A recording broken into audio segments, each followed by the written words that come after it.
Baseball is dead. Rest in peace. And rest in peace to Shohei Ohtani's season. And Career. maybe call it $150 million, probably lopped off that deal. What a sad day for baseball. Fucking what a horrible. sad day. It's brutal. I mean, won't somebody please think of Ben Verlander during a time like this?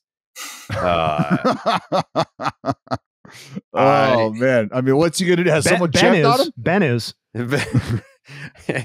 Shohei has launched the smear campaign this morning against Ben Verlander in an attempt to, I guess like the battle for Japan is up. I mean, we've already taken over.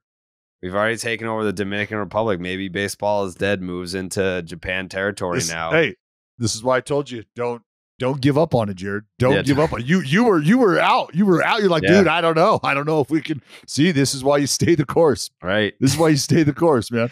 Well, I didn't know Shohei had those missiles in him. I mean, he just started firing off on the deck, and I was like, oh, okay, all right. Well, I guess we're moving into Japan now. Is there? Hold on. Is there? Am I missing online activity? Am I missing online? How high are you? We were just talking about this. No. I don't know, man. He spammed my timeline with a bunch of tears from like 1 a.m. to 3 a.m. and then another one at 11 this morning. And it's like, oh, James, it's not about you, brother. Okay, hold on. I'm just saying. Okay. Dallas will take any opportunity to try and take down the guy that he's trying to become. He wears that. The funny part is that he wears that shirt that Dallas is wearing nonstop. Yeah, where do you think Dallas got it? He saw it on Ben's podcast.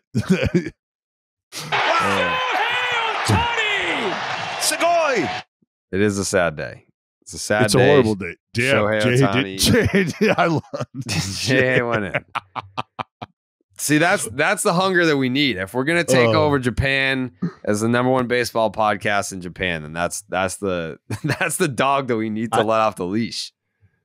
As the person with the smallest social media following by far on this podcast, I am very willing to be the most aggressively obnoxious in pursuing these rivalries. Yes. Yeah, that's what keeps the lights on. That's it. That's what we're gonna do. You want to fuck around. We start coming after a market. We are gonna rattle the cage of Shohei. We're not gonna feed him for a few days. We're gonna kick that cage and we're gonna let him out. Yeah, you don't want that. I'm the BID pit bull. Yeah, you don't want that. You don't want that noise. Oh. But yeah, if you woke up this morning, unless the news drop at what, 1 a.m. Eastern? Yeah. About 1 a.m. Yeah, Eastern. like 1 a.m. So if you woke up this morning, you more than likely were hit with the news that it's a UCL tear for Shohei Ohtani, which means he's done pitching for the year, but he's still going to hit, correct? Yeah. Well, he can hit. Yeah. It's the Bryce Harper thing.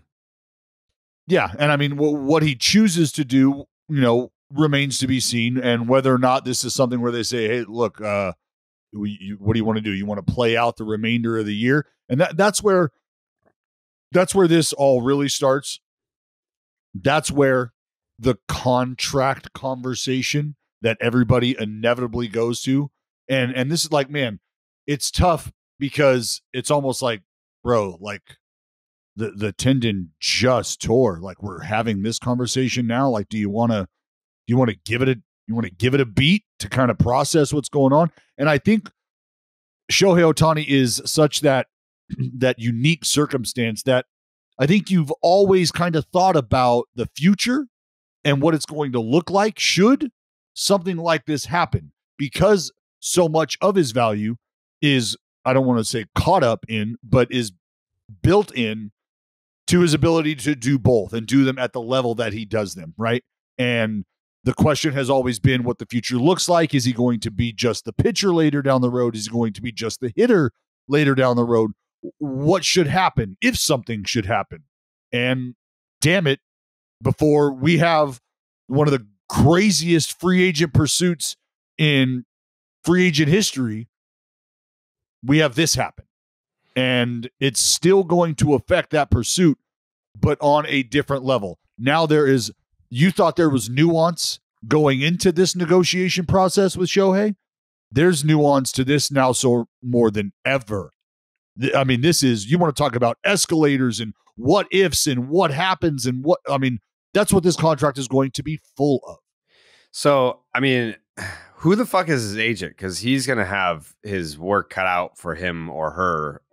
They're going to need like the Levinson brothers. You're going to have a team of agents being like, for sure. Woo, this is going to be a doozy. That's why I said, Jared, you've got to you have to have been preparing for this, not only as his agent, but as a team that was going to be interested on any level. You had to have been preparing for this. I mean, you can go back a fucking year, 2 years ago, and listen to the podcast where I was talking about if you're not working on Shohei Ohtani's free agency right now, you're already behind. You're already behind because you had to prepare for something like this. You had to have a contingency in place for something like this because this is worst case scenario, but the one that you had to be prepared for. If he was already amongst your ranks, what were you going to do? And if this happened before you were able to sign him up, what were you going to do? Because to your point, what was your comment? 7 seconds into this, we just shaved 150 mil off this deal, huh? And that's just where everybody's mind goes is what does this look like now?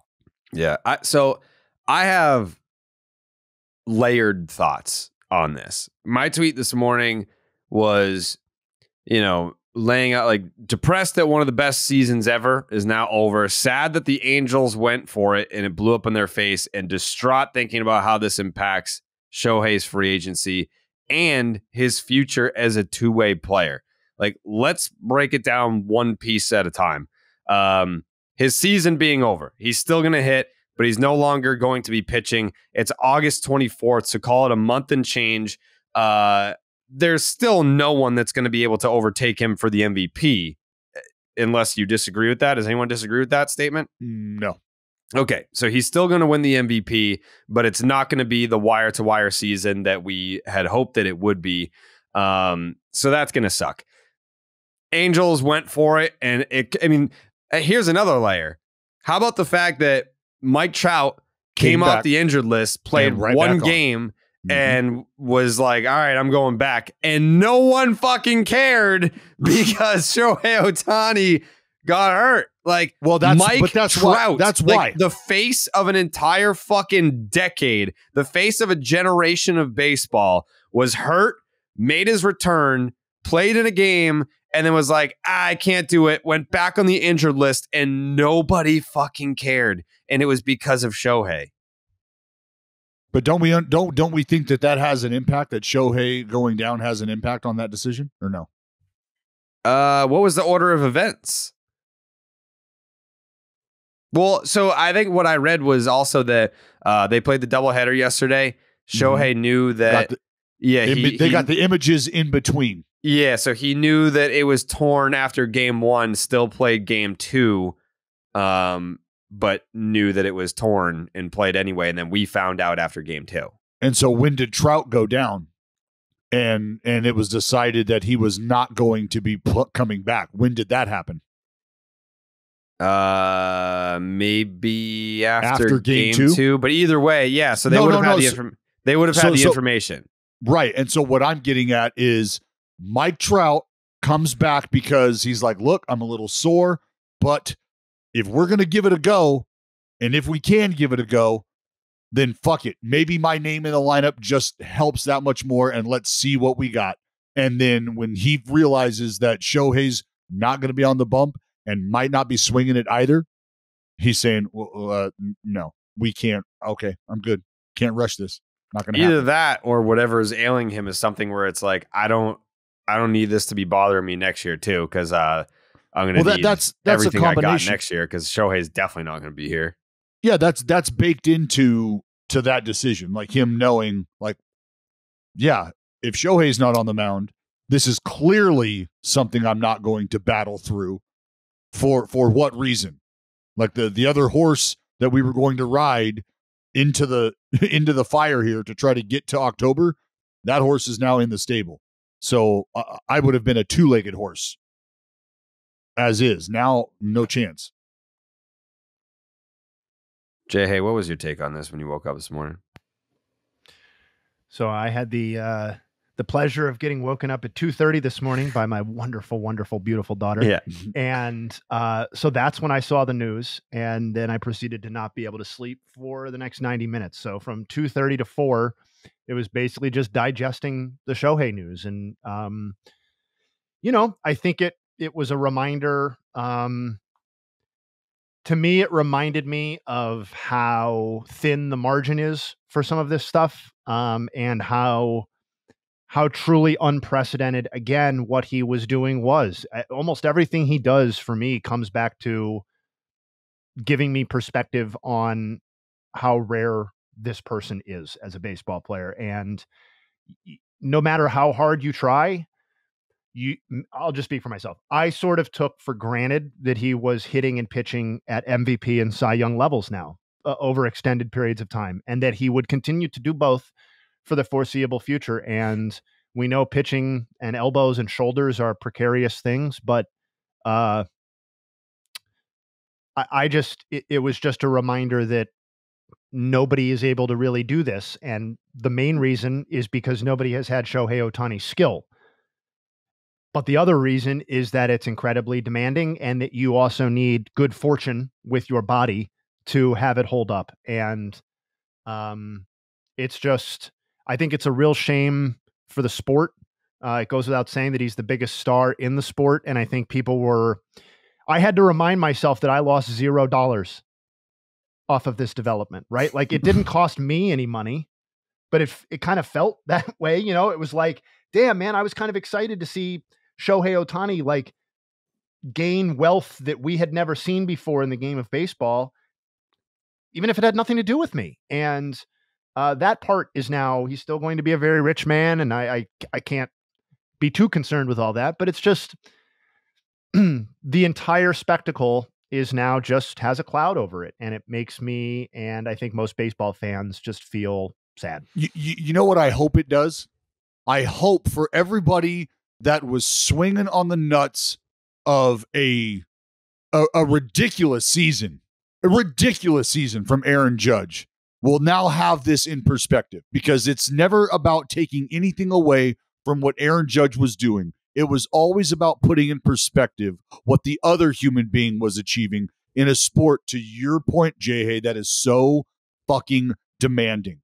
That is why every baseball player who was ever asked the question, Aaron Judge including himself, you heard CC Sabathia, a fellow that the Yankee fans absolutely love, adore, and respect, everybody across the game, said it's not even a conversation. Like, this is the best baseball player. Like, so when you understand that, and you're now going to be deprived of that for the foreseeable future, I hope you almost now feel like you want to go back and start watching what Shohei Ohtani has done over these last 3 years. Like, that's how crazy this is you don't know if we're going to see it again. Like this, we very well may be at the point where Shohei Ohtani has to make that decision that we never wanted him to have to make, let alone right now. If he was going to have to make this decision 7-8 years from now, whether he has to pick one or the other, or his role on the mound changes because he's still going to be raking, like maybe he now works his way into a bullpen role, which, I mean, we can get to a little later on that, but maybe, that was a decision to be made later, not right now. We also have to remember that if it does result in Tommy John, that will be number 2. Yes. Mm-hmm. Big time. Like, I didn't forget about, but it was a helpful reminder. Yeah. This morning. And that's like, it happened in 18 too. And it's like, fuck yeah, that's right. So now you start to talk about, okay, well, if he is going to continue to pitch, is there any thought to building him back up, but bringing him back as a guy that we're not going to rely on every 5th day with that kind of a workload? Is there a way we can weave him in to a manageable workload out of the bullpen? Is there a way that we can make that happen? Do we now have mounds? Do we now have a couple of mounds right next to the dugout as opposed to out in the bullpen? So this guy can, if it's time to get hot and he just hit, fucking come in and throw 4, 5, 6 off the mound and then get back into the game. I don't know. Can you warm up? You can warm up in the cages. Yeah, absolutely. I don't know if that's If does every stadium have like a underground tunnel where you can throw pitches? If I want to warm my pitcher up in my hitting tunnel and then send him out to the game, that's my prerogative. Does every stadium have a hitting tunnel? Yes, but the location of that tunnel varies. Like in Oakland, hang with him. You got to walk out to center field. There ain't no tunnel. Mm-hmm. So you guys think he's done? You guys think he'll never be a starter again? No, I'm saying this is the point where this is going to be the evaluation and the assessment that we didn't want him to have to make until later down the road, because he was going to be a starter. He was going to be dominating for the next 7-8 years on the mound. And this wasn't going to be a conversation until then. But now we have to have that conversation. Does he come back as a starter? Does he come back as a reliever? Are we making that decision because we're trying to avoid a potential third Tommy John situation, an unprecedented? I mean, as far as him being a two-way player and having a third and coming back, Jason Isringhausen, I think, has had like 19 Tommy Johns. But this is the convoluted aspect of Ohtani. I talked about having to prepare to bring somebody like this in if he was completely healthy and what managing that looked like.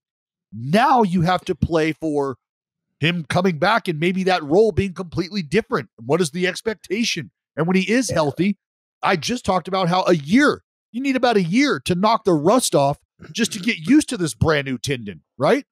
Joey, well, it was going to take me a year to get used to a baboon ligament.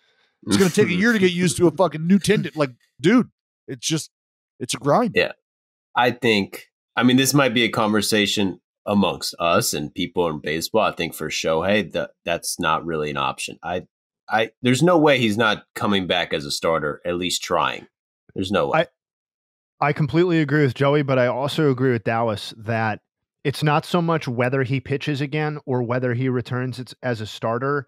It's appreciating what we've seen over these really 2 seasons where he was doing both of those things at award-winning levels on both sides. Like, that is the part that maybe it does come back, because doubting Shohei Ohtani has been bad business for anybody who's done it so far. But that, to me, is what I think we're at risk of missing moving forward is that peak bulk combination that we've gotten the last 2 years. He may come out and be a pitcher again, a starter who gives you 15 starts a season or 12 starts a season, and it's fucking great every time he's out there. And that will be awesome too. But it's not what we just saw, right? Where we were talking about this could be the greatest season anybody has ever contributed in Major League Baseball history. And it's sad. It's also a point. It's also an opportunity to reflect on what he's done and to appreciate it anew, I think. I wonder how much this impacts the whole two-way conversation.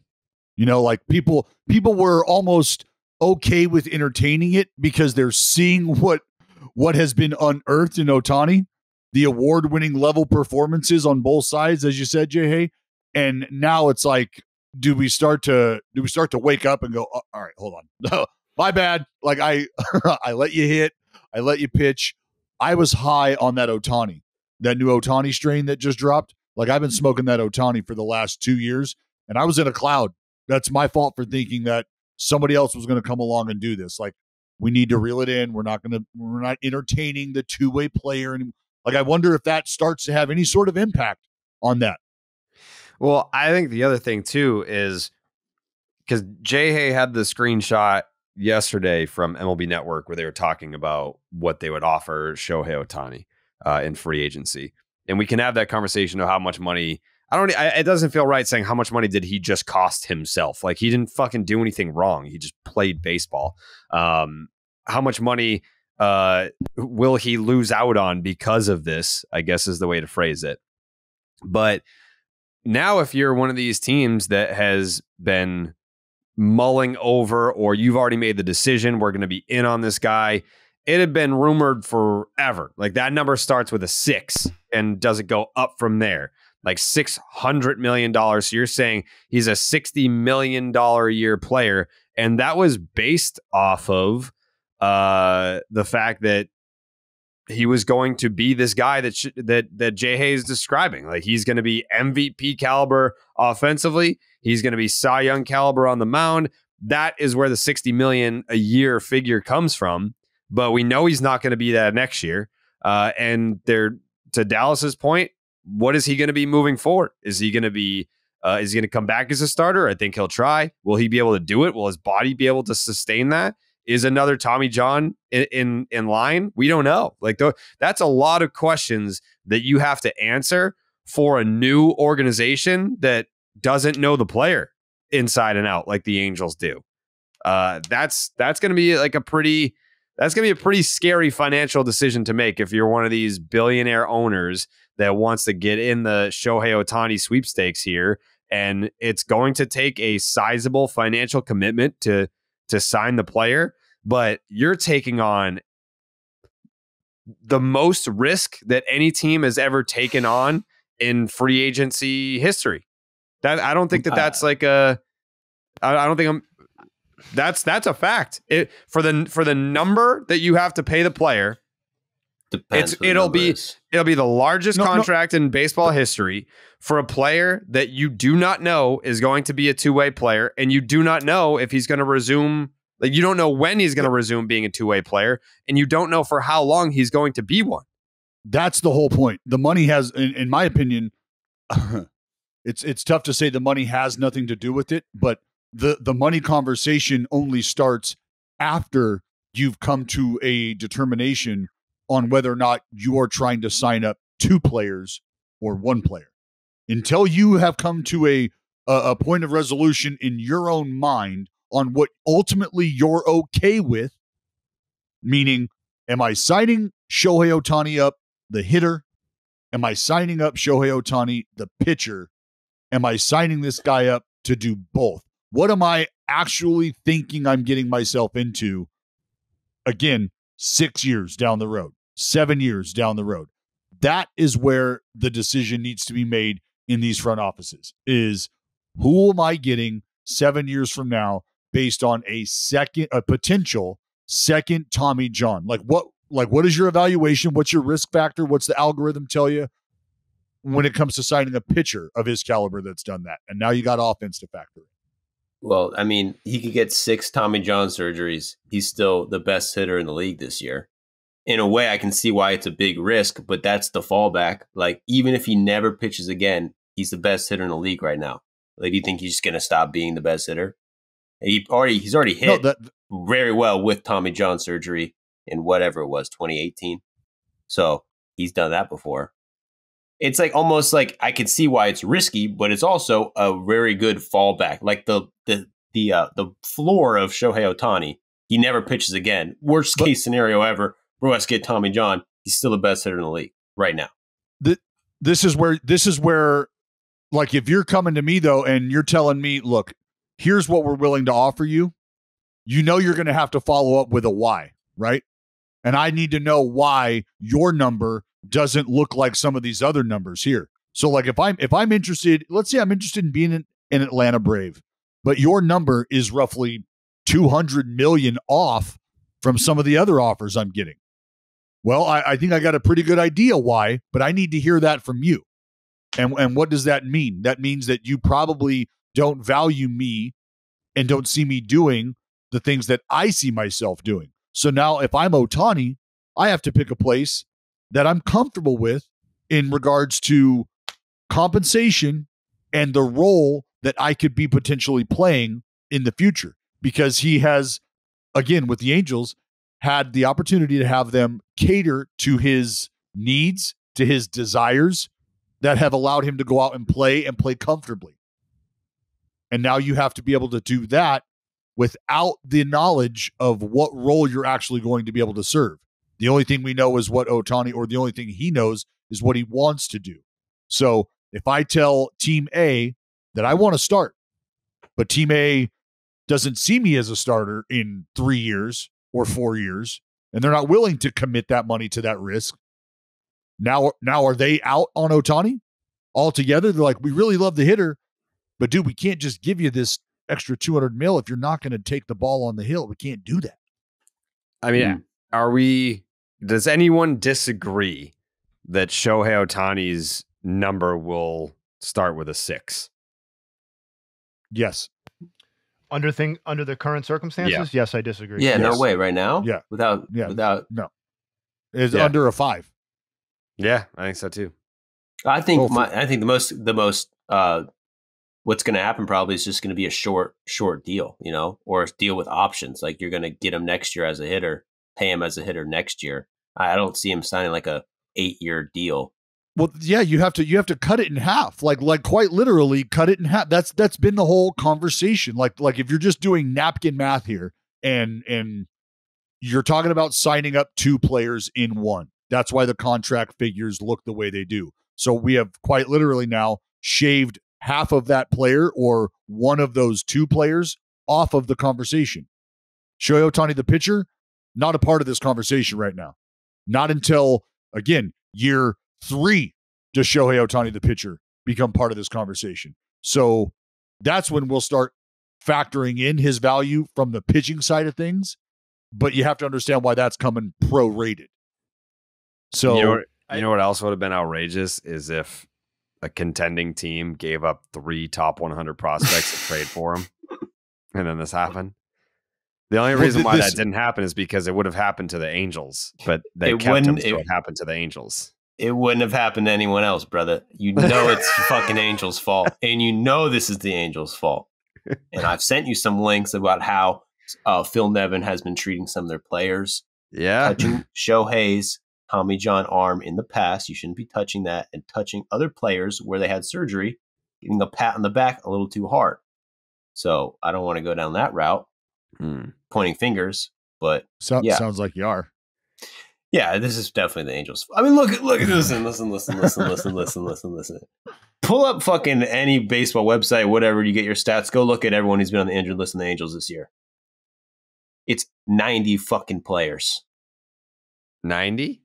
It's 90 players have been on the injured list from the Angels this year. Not 90. At least. Maybe not 90, but it's every single player's been hurt. So I don't know. Maybe it's not crazy to think it is the Angels' fault. Call me a conspiracy theorist. Silence me. Censor me. I don't give a shit. I think the other question that you have to ask now is, does this drastically increase the chances of Shohei Ohtani staying, knowing now that he may take a pillow contract or something to enter free agency under better circumstances? He's suing them for millions of dollars. He's not staying. No, it could absolutely lead to Ohtani saying, you know what?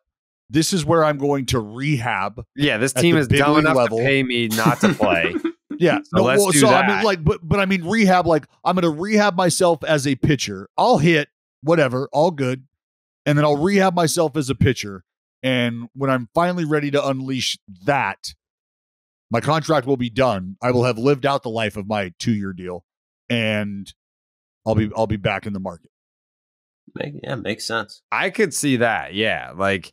Because the Angels be more than willing to sign him. People $30-something million to do nothing. Like, they love that shit. So they could also capitalize on the built-in Shohei market that they already have created. Yeah, they get like people will show up to see Shohei hit. I mean, not that other markets people would be like, "What? He doesn't pitch? I'm not coming to see that." I don't think that will be the case in other places, but I do think that there is something to the fact that he's familiar with them. They're familiar with him. Oh, they're dumb enough to pay him to do that. There are hardos all over the league right now, fans that are like, nah, see what I tell you. You pump this fucking guy. I'm not going to that. He was a sideshow. You can pitch, you can hit. What I tell you, I told you he'd fucking blow. I ain't fucking pitching and hitting. I ain't going to see that. What? He's a DH. So what? Everybody's got a DH these days. I don't care. There's nothing special about it. Why are you trying to sound like a Red Sox fan? Whoa, projecting a bit much? Wow. Did you not just say care?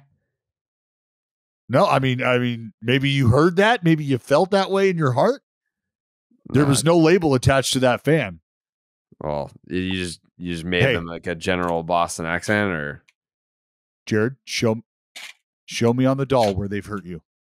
You've waited all year long, and the time has finally arrived. College football is back, and so are the traditions, the tailgates, and the great offers from DraftKings Sportsbook. Right now, new customers can score $200 in bonus bets instantly when they bet just $5 on any college football bet. Jay, hey, you a college football guy? Oh, big time college football guy. One of my favorite things is trying to track who's in what conference now. It's so much fun. Yeah, I love that as well. Kick off the season with DraftKings Sportsbook. Download the app right now. Use the promo code Jared, Jared. New customers can score $200 in bonus bets instantly when they bet just $5 on any college football bet. Only on DraftKings Sportsbook with the promo code Jared. Gambling problem? Call 1-800-GAMBLER. In New York, call 877-8-HOPE-NY or text HOPE-NY to 467-369. In West Virginia, visit www.1800gambler.net. In partnership with Hollywood Casino at Charlestown Races. All games regulated by the West Virginia Lottery. Please play responsibly. In Connecticut, help is available for problem gambling. Call 888-789-7777 or visit ccpg.org. On behalf of Boot Hill Casino and Resort. 21 plus in most eligible states, but age varies by jurisdiction. See DraftKings.com/sportsbook for details and state-specific responsible gambling resources. Bonus bets expire 7 days after issuance. Eligibility and deposit restrictions apply. Terms at sportsbook.draftkings.com/football terms. Oh, no. Oh, no. I feel bad. Don't answer, Max. Okay. Okay. Oh, All right. no. All right. No. Yeah, let's go. Tell me who has it worse than us, right? 'Cause who has it worse than the Angels? Right? There's no one. And I'm hopping online, Twitter.com, X.com, whatever, and there's fan bases saying, "Oh, this is the worst season in our franchise history." Who has it worse than the Angels right now?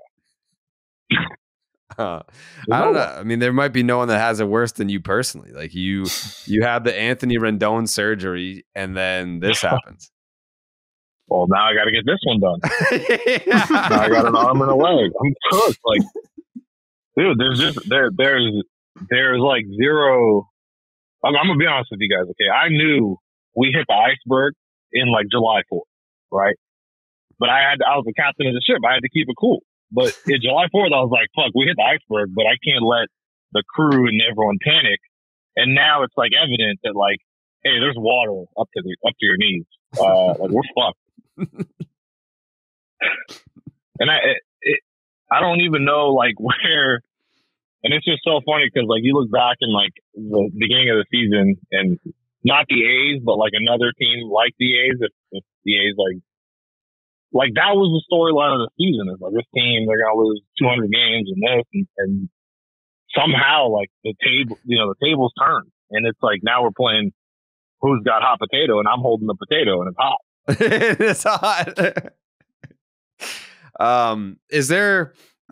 Because obviously you have a better pulse on the Angels fan base, because over here in neutral fan world, no one gave. You went from ally to neutral real quick, huh? Nah, I'm an ally, but I'm just saying that like I don't identify as an Angels fan. Like you're an Angels fan.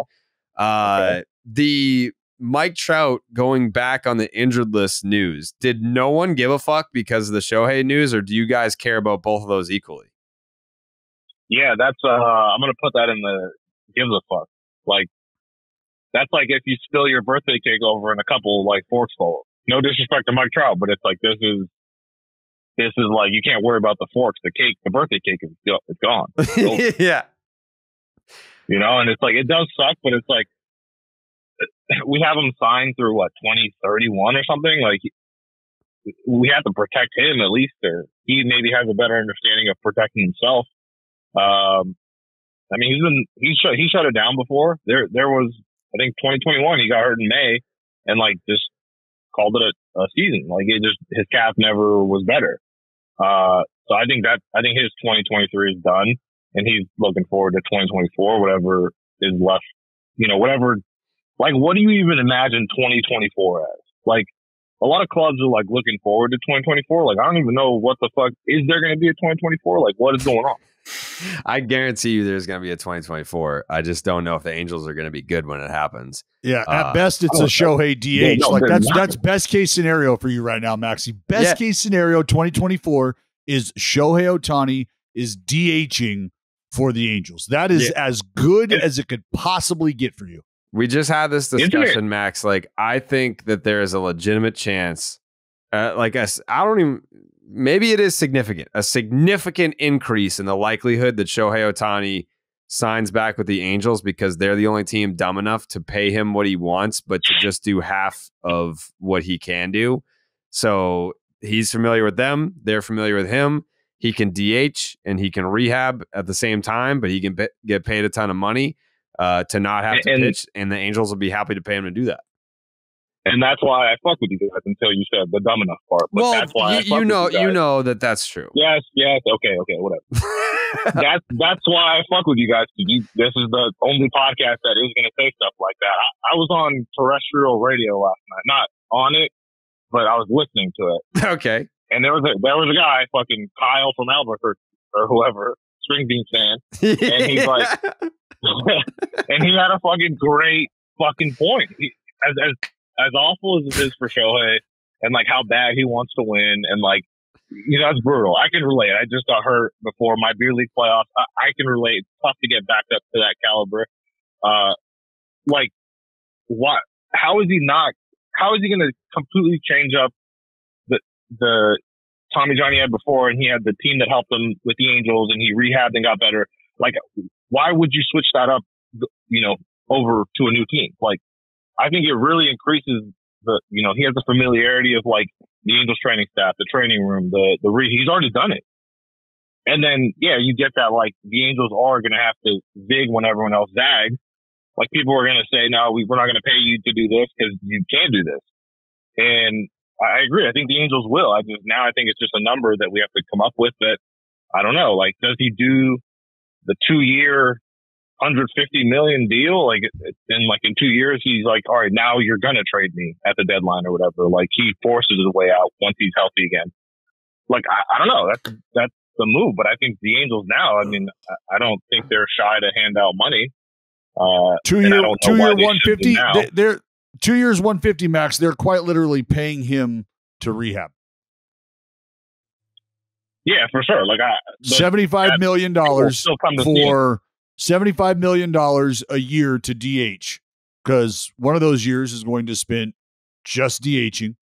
And then that second year is going to, look, if he has surgery in a week, the next time you see him will be 2025, midway through the season. In spring, right?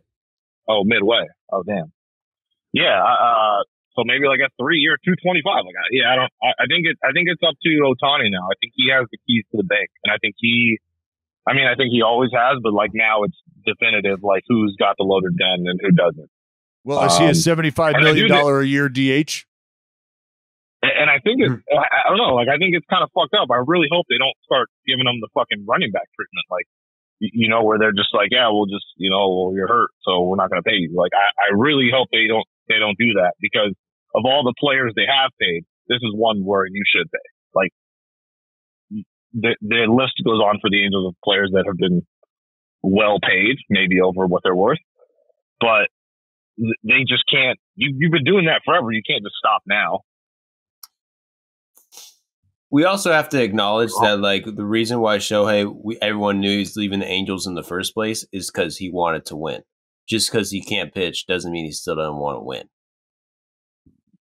That still stands. Yeah, that's true. I just wonder what suitors like back off, like who is dumb enough to give him the running back treatment, and that kind of helps the Angels to be like, well, no, we can't pay you that because of the conversation was already kind of like under the table of people being like, well, how long can this really go? And don't get me wrong, I want him to do this forever. If I had the choice of like he can hit and pitch for another team or this happens, like I'd be like, all right, yeah, go play for the, fucking Braves or whatever. Like, I want to see him hit and pitch too, but like, this just sucks. I think for him, and people are calling it like, I was going to say a bigger, I just saw Oppenheimer. I was going to say that day in Angels history, but I'm probably going to go when like the stock market crash. Like, that's the mood around the city of Anaheim. And it's cloudy. It hasn't been cloudy in 20 years, and it's cloudy today. Like, I would for sure avoid the Oppenheimer. Yeah, I wasn't going to say that that day, but I just saw the movie. That's why I came. I had a couple other historical events. I was gonna say, Two on the nose. Two on the nose. Yeah. I get it. I get it now. But I settled on stock market crash. Like I feel like that one's good enough where, every Angels fan had stock in there and we're all cooked now. We're deep fried. We're deep. Fucking insane cooked. Max, how does Shohei and Mike Trout, how do you think them going on the injured list impacts the Angels' playoff chances this year? Well, that's a leader right there. When your teammate goes on the IL, you go on the IL, and that's just how. No, we're fucked. Yeah, I didn't want to tell you guys. I wasn't sure. I wasn't sure if you guys knew like that we weren't going to make the playoffs. Yeah, and I know you guys had the numbers and the crunching and this, that, and projections and stuff but yeah, it's to have your two best players in the best division in baseball. It is. It's really hard. Yeah, it says less than a 0.1% chance of making the playoffs. Less than that. Yeah, not zero though. It's not zero, but it is less than 0.1% here on August 24th, which is, that's unfortunate. We don't love that. You know what is sad too is like out of the best, the last 4 years or whatever, the best year of Angels baseball so far has been a season that doesn't even count, like 2020. Like that was the year that 2021 we thought was cool. 2022 we're like, all right, this is and then 2023 like they've all just gotten seemingly worse. Like 2022 is like, all right, this is rock bottom. It can't get worse than this. 14 game losing streak. And then 2023 is like, okay, no, this is worse. Like this sucks. And then now it's like what? Like our best year was 3 years ago in a 50-game season. Well, people forget where this year started. It started in the World Baseball Classic with Shohei Ohtani punching out Mike Trout, and Mike Trout was getting the postseason itch. He was like, man, that was exciting. I can't wait to be a part of this. And we saw like a refocused man on a mission, Mike Trout, and we saw Shohei Ohtani win the World Baseball Classic with Japan, and everyone was like, man, this has to be the year that the Angels make it to the playoffs. They got one last ride together, and they are basically mathematically eliminated at the end of August, and both guys are going to finish out the year hurt. Yeah, it's you could write this script and send it to Hollywood, and whatever, the Albuquerque bad news string beans, and they wouldn't even fucking the Hollywood writers would be like, yeah, you're fucking high. Like, who the fuck wrote this? And it this is cruel. This is the cruelest of all cruels. Like Texas Chainsaw Massacre, you're running away, you finally get to a cop, and it turns out the cop is in on it, and you're just still fucked. Like that, there's no escaping. Every week that we turn, every month, every alley trade deadline, we get all these guys, and it's like, all right, well, that's all your cash. You're fucked. Like, get out of here.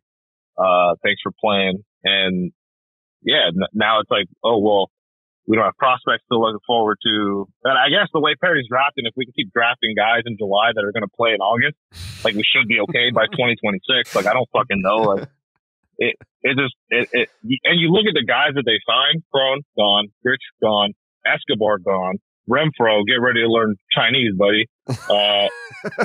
Lopez, keep. Moustakis, that's a guy you have to re-sign, but if he sucks next year, you're like, well, we have to do it anyway, that's a crazy thing. I can't believe I'm saying that. Why do you have to re-sign Mike Moustakis?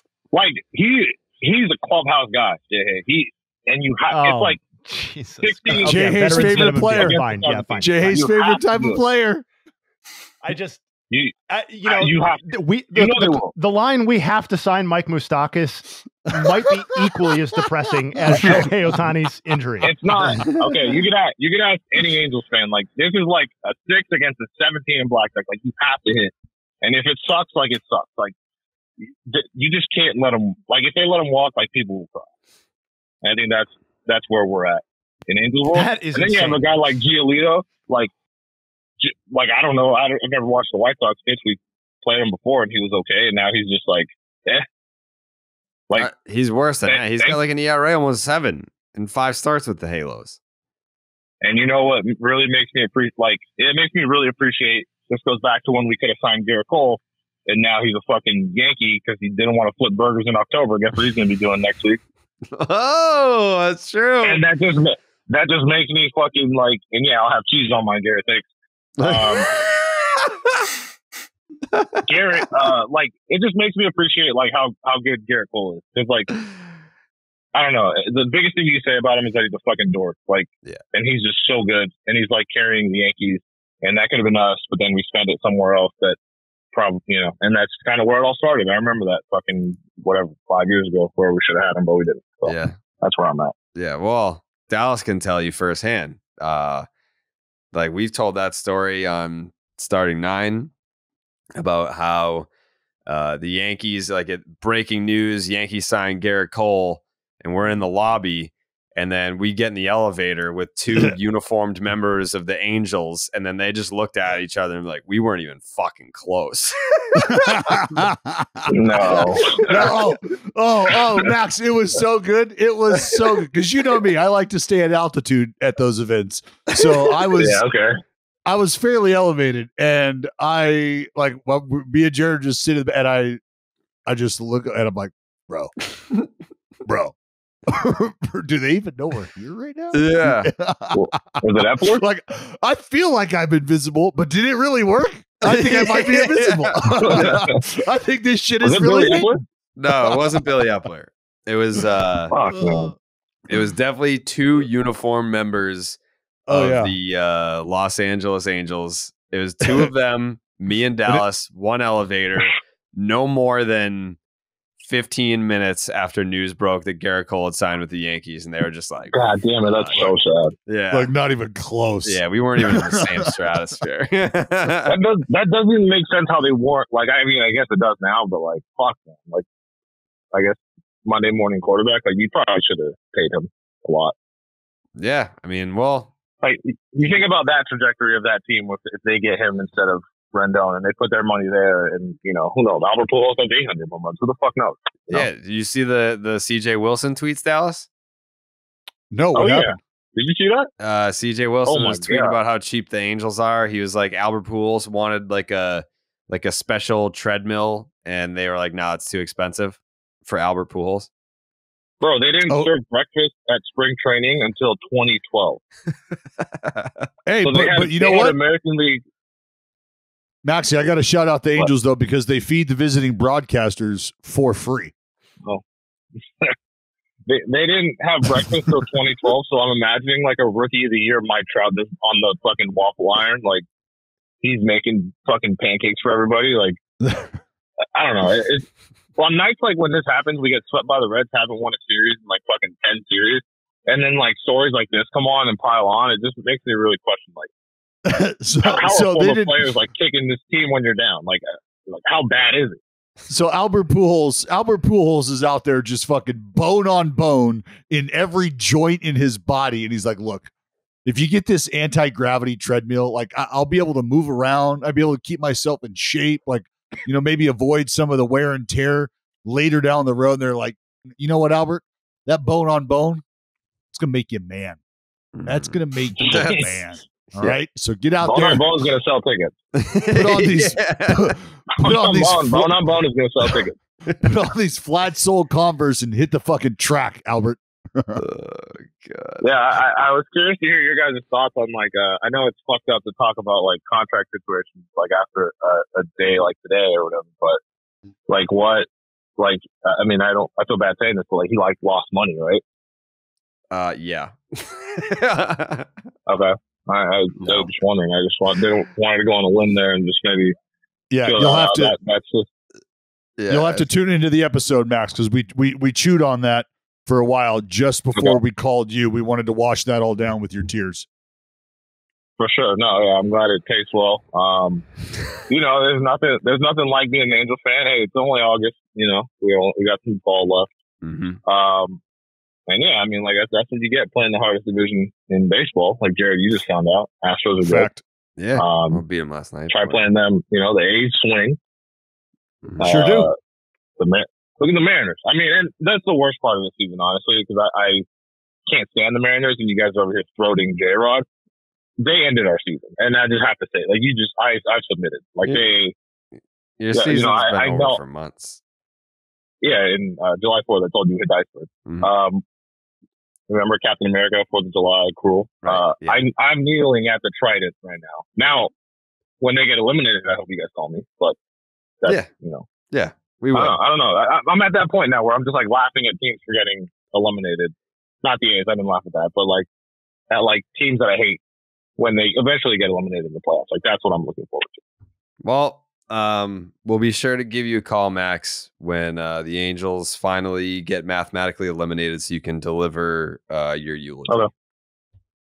Yeah, no. I mean, I don't have it now, but I probably should have it ready today. Yeah, no. You can wait for the official day, deliver a eulogy, and we'll be looking forward to that. Yeah. All right. Well, remember, guys, it's Moustakas 2024. Okay. All right. That's what I'm looking forward to. Shout out to Mookie. All right. All right. Thank you guys for calling me. Love you guys. Thanks, Max. See ya. Bye. Sad. That's just a sad state of affairs. That is a sad state of affairs. But I bet Max could use a blue moon to cheer himself up right now. Yeah. Yeah. Playoffs are just around the corner. The Angels aren't going there. But they are coming. So it's time to help your team out by sticking to your lucky rituals, like the ritual of enjoying an ice-cold Blue Moon while the game is on. Blue Moon was born in a ballpark, first brewed at Coors Field in Denver, Colorado. Make it your one-of-a-kind baseball tradition, whether you're at the park or watching from home. Dallas, how many Blue Moons are you going to be taking down this? Who are the A's playing this weekend? The A's are playing the Chicago White Sox, and then the A's are playing the Seattle Mariners. I am at home for the first 2 days of that Chicago White Sox series. I'll be heading back over the weekend, and we'll rejoin the team there.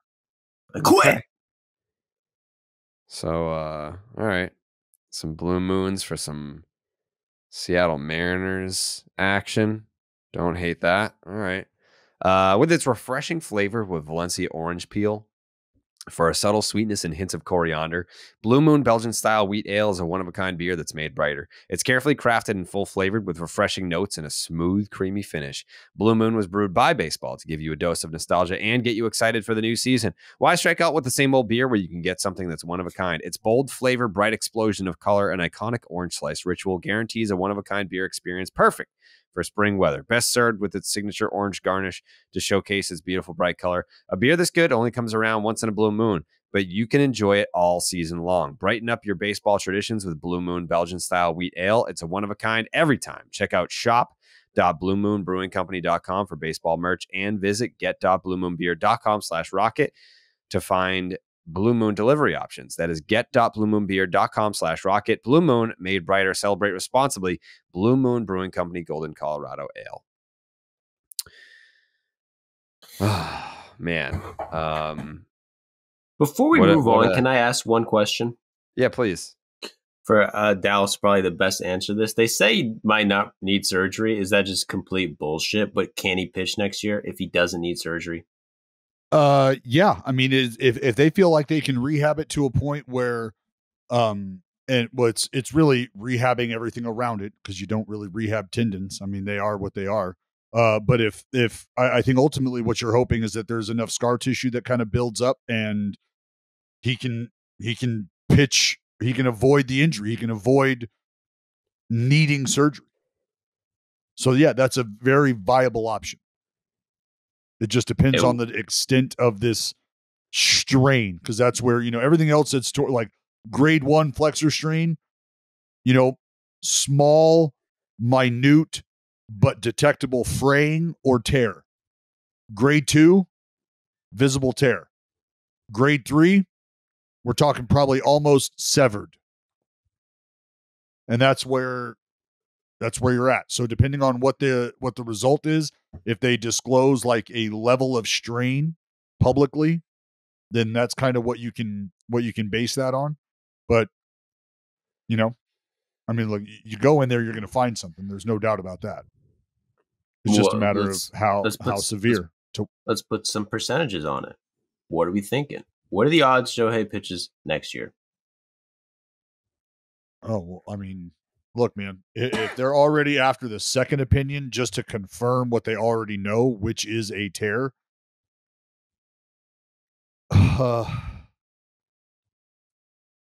my guess is none. 0% chance. You're saying next year? Mm-hmm. Yeah, no, zero. Absolutely zero. Like I said, if he had surgery tomorrow, he's not pitching at all Well, in 2024. I'm saying if he doesn't need surgery. Oh, if he doesn't need surgery. Yeah, if he doesn't need surgery, then he could potentially be ready for the start of the season because it's going to be an extended shutdown and rest period. And then depending on how long that rest period or that rest phase lasts, he'll be at a point where he could then pick up a baseball and start to build himself back up. Well, then what the fuck, guys? 600 mils back on. Like, we're talking about this like he just died. All right. I'm going to say what I read in the reports. They don't know if he needs surgery yet. I just listened to Dallas, who knows what the fuck he's talking about. He said he doesn't need surgery. He can pitch next year. Here's my only issue is Shohei, who is a robot, after he threw the pitch, turned his head, small wince, and just shook his head. Like, nope, no, I don't need to have a conversation. I'm going to walk off this mound. I know what the fuck I just felt because I've felt that before. So the fact that we don't get to hear those comments from Shohei and we don't get that kind of insight, like we don't have the Jacob deGrom interview sitting on the bench in the dugout, tearing up, facing his mortality. Like we don't have that emotional insight to where Ohtani's at with this. Yeah. So this is all just actually grade 1, grade 2, grade 3 strain. What do you got? Well, we have the opposite. Him at second base after it happened, goofing off, smile on his face, hanging out with Ellie De La Cruz. I'm a body language expert, brother. Yeah. And I think I think that was just a little tweak in the elbow, man. A little tweak tear. One of those small tears that. Hey, you know what, Joey? You know what's a very real possibility? It very well could be just scar tissue from the last one. Could be. I just wanted to get that out there. There's a chance. All right. We can't be. Yeah. And the Ellie De La Cruz thing, just let that put like who Ohtani is in perspective. Like Ellie De La Cruz is doing ridiculous shit. And he gets to second base and wants to like just physically touch Ohtani. Like, is this like, you're real. Like you're a real dude. You're a human. Holy shit. Crazy shit. He's coming back. I thought for sure that Dallas would have left the door open for at least like a September bullpen like return type deal. Maybe. I don't know. See how the Angels do the next week. Yeah, we will. The Mariners won again. Mariners won another baseball game. What are their playoff odds up to now? Let's see. Fangraphs playoff odds. The Seattle Mariners to make the playoffs 67.6%. The Rangers are 73.9% and the Astros are 84.9%. Does that feel right to you?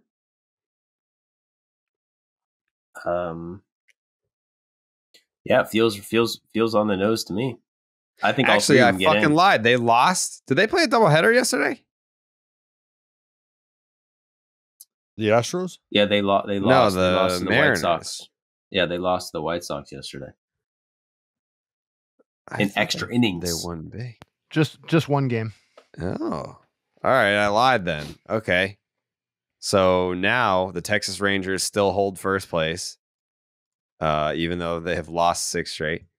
The Astros lost to the Red Sox, so they're a game back. And the Seattle Mariners lost to the White Sox, so they are a game and a half back. But that's for the division. As far as the American League wild card goes, the Seattle Mariners still have a game lead over the Toronto Blue Jays, who also lost last night. So they're letting the Sox back in it. Yeah, they are. Here come the fucking Sox. And I'll introduce the topic just because I know that like some people listen to Name Redacted because they're Red Sox fans, but Red Sox fans also listen to Baseball is Dead. And they're like, why don't you guys ever talk about the Red Sox on Baseball is Dead? And it's like, well, we have a Red Sox podcast. And then like, well, we want to hear like everyone else's takes on some Red Sox topics. So I'll just throw it out there. This story that's kind of making the rounds today about Mookie Betts, because the Dodgers are coming to town. They're coming to Fenway Park this weekend. So it's Mookie's first time back at Fenway Park since the Red Sox traded him to the Dodgers. And he did a sit-down interview with the Boston Globe where he said, the Red Sox never offered me $300 million. There is a article from like a year or two ago where he's like, yeah, I think I made the right decision turning down that $300 million deal from the Red Sox. So first of all, I don't fucking care anymore. Like my take on it was this trade was 4 fucking years ago and I'm sick and tired of hearing about it. Like I've moved on. And before we started the show, I said the second that he won the World Series with the Dodgers, which was in his first year, you're a Dodger now. Like I don't like identify him as someone with the Red Sox anymore. Yeah, he's not a Red Sox to me anymore. Like he's just not. It's I think he could have been. I think the most annoying thing about it is like if I tweet out a Mookie Betts highlight, instead of people appreciating how good Mookie Betts is, it's all like, oh, why can't the Red Sox have a guy like that? Blah, blah, blah. It's like, just move on. Move on with your fucking life. It's over. It's done with. It's never going to be reversed. He's not coming back. It is what it is. You just have to accept it and move on. But it just doesn't feel like that's where the majority of the Red Sox fan base is at. Is that the message? Is that what you're telling me? I'm telling you that they very much are not over it. And I feel like that interview bubbling today. It's bubbling today because that sucks to hear. That sucks to hear. Where do you sit on that? Like, let us know, because I mean, you're hearing a player at one point turn down a contract that he says later never existed. So what do you make of that? Who's lying? I mean, Mookie Betts is obviously lying because both can't be true. Either they made you the offer or they didn't.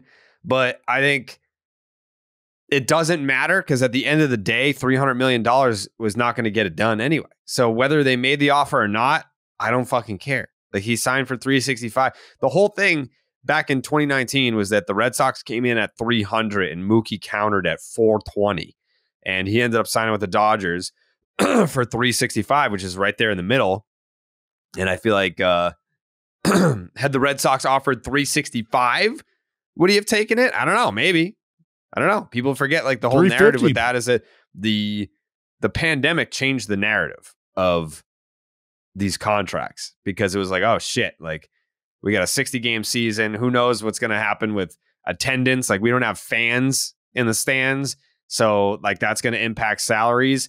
And the Dodgers threw out $365 and he was like, yep, take it, done. Because this whole thing all along was, I'm going to free agency. I'm going to free agency. He asked about it all the time. Like, do you want to be a Red Sox long term? You want to be a Red Sox long term? I want to go to free agency. He said it the entire time. Like he was very consistent about it. Players have every right to do that.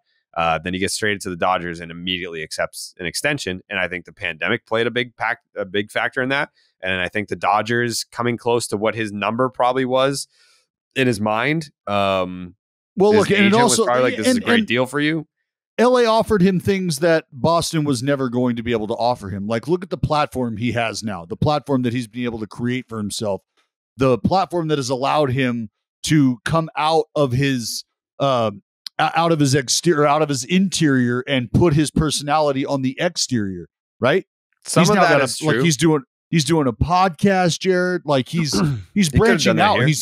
He's branding. Yeah, that's the thing is I don't think that he believes he could have done that there. Correct. And I think that was probably something that played a role in that. And that's the difference. LA has quite literally turned into home for him. This is where he's comfortable. They welcomed him. They gave him everything he wanted when he asked. There was no back and forth to the point where he felt like he was being disrespected. And I don't know that any of that can be said for how things transpired in Boston. And so, I mean, he's having the time of his life. He's already a world champion. Could very well be a world champion 2-3 times over before it's all said and done as a Dodger.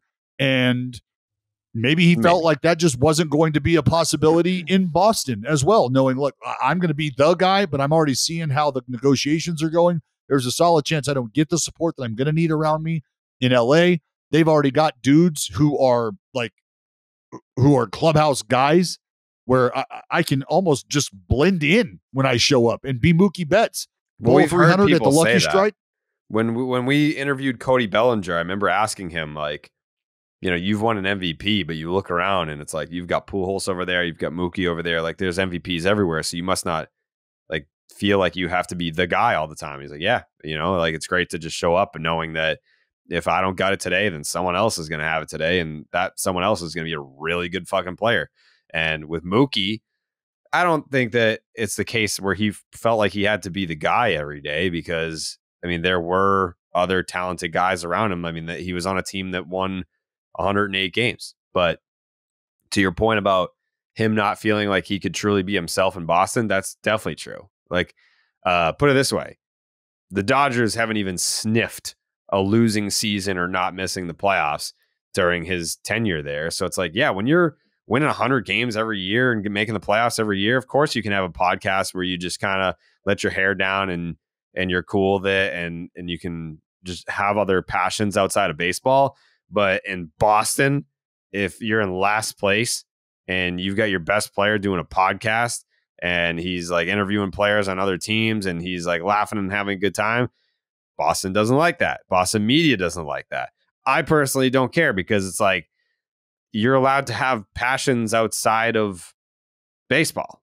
And right. But that market wants you to live and die with the success of your team in that season. So if you're not having a good season, the Red Sox fans want your life to suck and be miserable, because their life sucks and is miserable. I mean, look at Yankee fans. I mean, like any time, like you can't even giggle in the Yankee dugout without Yankee fans on Twitter zooming in on someone smiling or laughing in the dugout, and they tweet the video and the pictures every single fucking night. Like, how are these guys happy they're in last place and yada, they've lost 9 straight. Like that's like in those markets. Maybe it's the same in Philly too. I mean, like those are the big 3 in terms of you know, big media markets that it is not an easy place to come play, show up every day and win. LA is obviously very different. Like, I'm not saying that they're not passionate. They are. We saw it. We see it all the time. But when you win all the time, as the Dodgers do, it's much easier to let your hair down and be who you are. And I think Mookie Betts became Mookie Betts, the Mookie Betts that we know today. That doesn't happen if he stays in Boston. That doesn't happen if he ends up in New York or Philly, whatever. That guy had been waiting to come out for a long time. He had been waiting to burst into superstardom, and LA really allowed him to reach final form. Yeah. It's probably true. Jay, any thoughts on this? Yeah, I mean, I think in regards to the decision to leave and all that sort of stuff, like he's just hardly the first player to, like, there's that phenomenon, right? Where if your incumbent team offers you something and an external team offers you the same amount, it's almost more like the incumbent team has to beat the price, right? Because sometimes these athletes feel like it's like that's where your equity is, and to not reward you or to not appreciate what you've contributed in their mind, I'm not making a comment on that either way, leads them to want to go elsewhere, even if, maybe the incumbent situation wasn't bad. I don't know. I also think, to the point about moving on, I agree that Red Sox fans probably should move on for their own health, but it's not every day that a player of this level leaves in the middle of his prime. It just isn't. And I'm not saying that for the Red Sox specifically. I'm talking about any team. There are very few examples of a guy who is as historically significant of a player as Mookie Betts is leaving the team that he came up with and signing a free agent deal, not on the back end like Albert Pujols, but squarely in the middle of his prime, and then continuing like kind of, he might not be the last example, but Barry Bonds is kind of an example of this, where Barry was a Hall of Fame caliber player for the Pirates and left in a little earlier than Mookie did, admittedly, but in the middle of his prime, and then built a separate Hall of Fame career with the Giants. It just doesn't happen very often. Either the player isn't as good or historically significant as Mookie when they leave via free agency, or they are at an age where the decline happens quickly enough where the original run is what's crystallized in people's minds, right? And he's coming off a world championship. Right. Like, another wrinkle that is unique to his situation. Like you just won the World Series, and now that team, like, for whatever reason, can't even compete with the other offers. Like, if you were that important to them, then you would like to think that that's going to be like, that's a no-brainer. Like, you're absolutely going to meet the standard. We just won the fucking World Series. Come on. And the other thing is that most times when people leave via free agency, like Bonds did, it's from a small market to a market that is clearly able to pay more. And the number of Boston is one of the biggest baseball markets in the game and one of the most history rich and financially rich franchises in the game. So it's a unique situation for lots of different reasons. So I do understand why it feels like we're kind of stuck in this mud in terms of moving on, particularly for people, kind of embedded in the Boston sports scene like Jared. But we've talked about Mookie a couple of times in the MVP conversation. I just find him to be one of the most continually impressive players statistically and visually to watch. So I sort of get it, and I get both sides. I get the move on, and I get it's been tough to move on.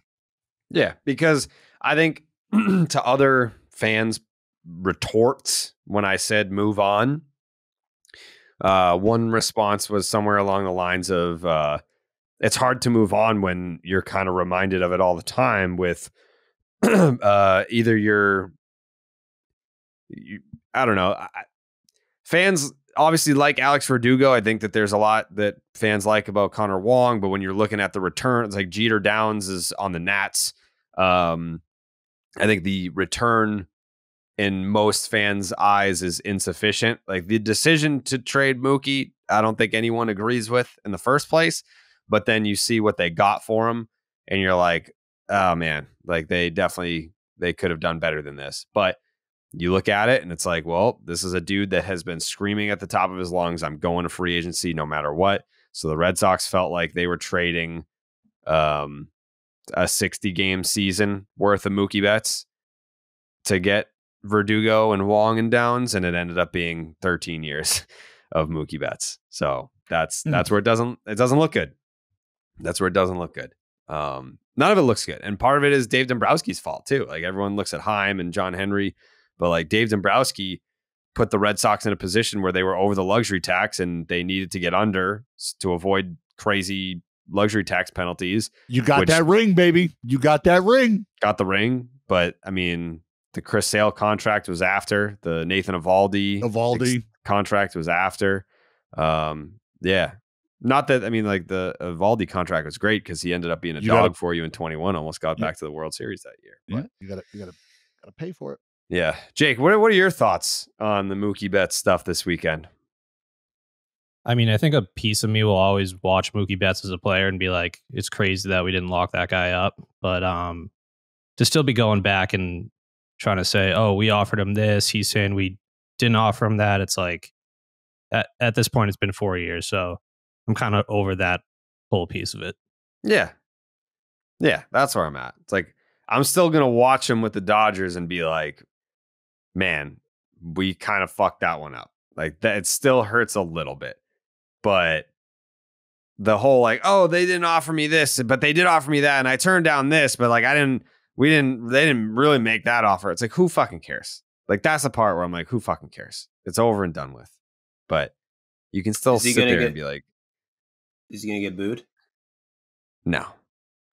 No, Let's do it, but boys. You could if you make one Twitter video and say let's boo this motherfucker right fucking now this weekend, make him fucking pay for what he's saying online on the internet. The Twitter fingers, now he's got a podcast. They'll boo his ass, and you know you have that power, and you know you have to do the right thing. Yeah, I don't want him to get booed. He deserves. Kind of sounds like fans think Jared may have lost his Red Sox fastball. That's tough. Nah, Man, he just doesn't care. That guy that calls himself the Rocket, he just doesn't care the way he used to, man.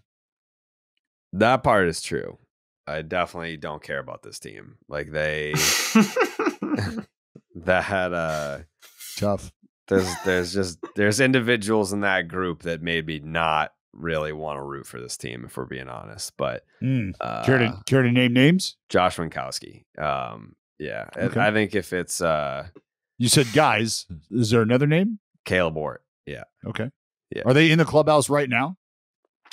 They're in Houston. Well, I just meant, but they're on the roster right now. They're on the team right now. No, Caleb Ort is on the injured list for sucking at baseball. All right. Yeah. Well, hey, don't let him steal your sunshine, kid. So that means he's still in the major leagues, though, right? Not really. No, I think Then he can't be bad. Right. You learned that. Yeah. But yeah, we'll see what happens this weekend. Should be an interesting one. But thank God for knockaround sunglasses, because I'm going to be in right field tonight, Dallas, and I'm going to need to shade my eyes from the sun. What about the fans? They're going to need to shade their eyes from that performance. What are they going to be able to wear? Hey, playing the old time baseball game tonight. Shout out to Steve Buckley, Cambridge, Massachusetts. My parents are going to be there. The number of games that they had to sit through where I was just on the fucking bench every goddamn weekend, double headers. It's like, we'll put them in the second game. I could just hear Ellen right now. You're like, hey, mom. So come out. I'm going to be playing in a game. It's going to be cool at the park. I'm going to be wearing these old time unis. It's going to be fun. And she's like, really? It's going to be nice. But Jared, I hate to ask, but you know your father. He's just he works hard. Look, are you going to be playing, sweetheart? Are you going to be in the lineup, or is this one of those things like in high school where like we can come, we love the other parents, it's fine, but they want to come. They invited themselves. They wanted to come. God, I am going to FaceTime Ellen, and I want a shot of you sitting on the fucking bench. Well, they asked me what I wanted to do, and I said I'll do like a couple innings in the outfield, but I only want one at bat. I don't need to be up there fucking hacking away, because I've played in this game. This is the third or fourth time, and I thought old time baseball game that it would just be like some 54-year-old dude like up there, like whoop, whoop, whoop, whoop. It's not like they're like fucking D1 college pitchers. So like yes. I got in there like the first at bat, and I just hear and I was like, what the fuck was that? Like I'm like yelling out at the dude, and like he was a submarine pitcher. So like it's like coming in at my knees and then breaking over the plate. I'm like, bro, like I have not played organized baseball since 2010. Like we don't need all that. So I was like, all right, I'll do one at bat. You guys can laugh at me, and then I'm coaching first. I don't give a fuck. So we'll see how that goes. I'm batting second tonight. First time in my life. Jesus. First time. I can't wait. I can't wait for the I used to hit third. 2004, I hit third. I hit 400 that year. That was the only year I was good at baseball, 2004. That was the year of the no-hitter. That was the year I was the number 3 hitter, hit 400 for the whole year. Just throwing all these unprovable statistics out. I can't. Dallas, if I'm telling you that I sucked every other year except for this one year, doesn't that sound like it's feasible? I mean, maybe. I think if it was the opposite and I was like, yeah, 2004, that was the only year that I was bad at baseball. I twisted my ankle. It was bad. It's bad out there. I mean, you've got like you saved the toothbrush from the day your like first blog ever got over 100 views. Like I just feel like you would have all the artifacts from. I said your first blog. I've never written a blog that got less than 100 views in my life. So, I spawned with 100 views. So did I. I was a fucking exceptional blogger. Yeah. This dude can't even spell words. But anyways, all that to say, I'll be wearing knock-around sunglasses tonight in right field, which Dallas likes to make fun of right fielders, but Mookie Betts, right fielder. Aaron Judge, right fielder. We're all right fielders. We're all good at baseball. And we're also in the heat of the summer, and you need a pair of great shades that you don't have to baby. Knock-around sunglasses is the go-to for quality polarized shades that won't break the bank. Plus, they just released their first set of teams for their official MLB collection, including the Red Sox and the Yankees, as well as official U.S. women's soccer team sunglasses, so you can add a little something extra to your game day outfit for this summer's big matches. Don't be the person that's squinting into the sun or worried about getting sand on those overpriced sunglasses. Check out knockaround.com for great-looking polarized shades, starting at just $28. Use the promo code ROCKET for free shipping on your order. All right, we got to take a break and talk about Zyn nicotine pouches. We're always talking about what a team needs to get to number one, but Zyn nicotine pouches are already there. Zyn has helped millions of people achieve lasting change, earning the title of America's number one nicotine pouch. If you're a smoker or you're a dipper looking to make a change, look no further than Zyn. Zyn is made with 6 simple ingredients and is available in a wide range of varieties, including spearmint, citrus, and even coffee. And it's available in 2 strengths so you can control your nicotine satisfaction. Because it's discreet, you can enjoy it anywhere, anytime, so you never have to miss a moment of the game. Plus, every can of Zyn earns you points towards premium items like tailgating gear, top-of-the-line tech, Zyn swag, even gift cards. Find your Zyn at your local convenience store or online at Zyn.com. That's Zyn, ZYN.com. Warning, this product contains nicotine. Nicotine is an addictive chemical. All right. Quick one, Thursday episode, whatever, got the big topics out of the way. Anyone have any final thoughts today, Jay? Hey? No final thoughts, but I do want to promote the win-win trades for next week. Because I don't think today is it's not the appropriate day to do it. We did the stuff that matters today. There's no time sensitivity to that. So I do have the list. It is prepared, and we will do it on Monday, barring any other disastrous developments in Major League Baseball. Perfect. Joseph? Shohei's pitching next year. That's your take. That's an announcement. Who are the Braves playing this weekend? The Braves are playing the San Francisco Giants. How do you feel about that series? It's a big series. We're going to have to go in there. We're going to have to really focus up. West Coast. It's never easy going on the West Coast. It's never easy. No matter who you're playing, who you got, it's always all hands on deck. Mm-hmm. Right now, Braves are looking good. Just beat the Mets 2 out of 3. Had Chipper in the booth last night with John Smoltz, Glavine, Frank Core. That was beautiful to watch. But yeah, we'll take care of business. 2 out of 3. Won't be a sweep, so a little disappointing, but 2 out of 3. Well, it's disappointing. All right, well, good luck to you guys. Dallas, any final thoughts? No final thoughts. Just that the kid from Taiwan, unhittable. Yeah. Jake's takes? Good performance by everyone's computer today after a rough one yesterday. It's big for me. I got a Red Sox game in an hour, so looks like I'll be able to watch that. Perfect. All right. Enjoy your weekend of baseball. One quick final thought. Sorry.